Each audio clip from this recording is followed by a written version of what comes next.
does not change, it means the demand for the product is price inelastic.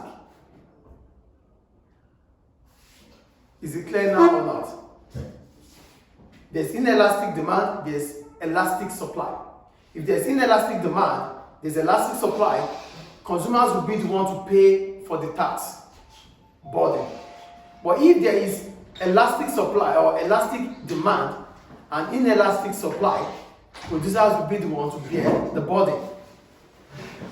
So what we're saying is this: the incidence of tax, the tax burden, is always on consumers if the supply or the price elasticity of supply is perfectly elastic. Consumers will be the one to pay. If the price elasticity of demand is inelastic, consumers will be the one to pay for the tax. That is the first graph here.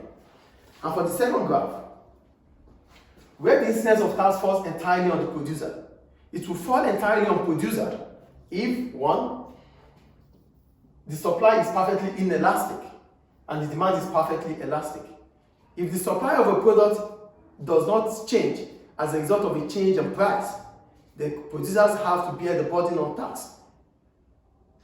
If the demand for the product is perfectly elastic, that means there's a significant change in the quantity demanded of a product as a result of a change in price, producers will have to bear the burden.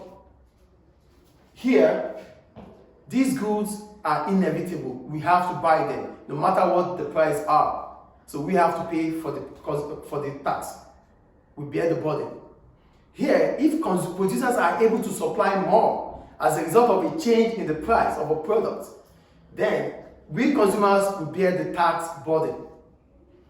In this situation, producers will bear the tax burden. Why? Because the demand for the product is price elastic. So you cannot change the price. Hello? That is price elastic.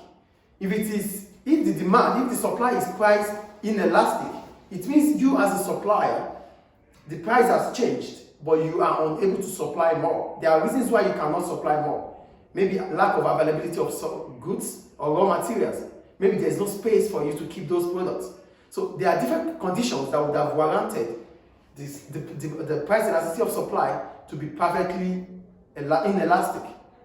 So if it is inelastic, no matter what the price is, you cannot increase your supply. That is what it means.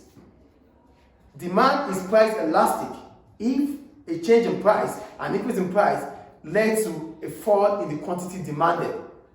So that means you cannot change the price of such products, but the consumers are not going to buy. Do we get it now? So in summary, the incidence of tax falls entirely on consumers if, one, the price elasticity of demand is inelastic, and two, if the price elasticity of supply is perfectly elastic. The tax incidence fall on producers. One, the condition for the first one is that if the demand for the product is price elastic, or if the supply of the product is perfectly inelastic. Is it clear?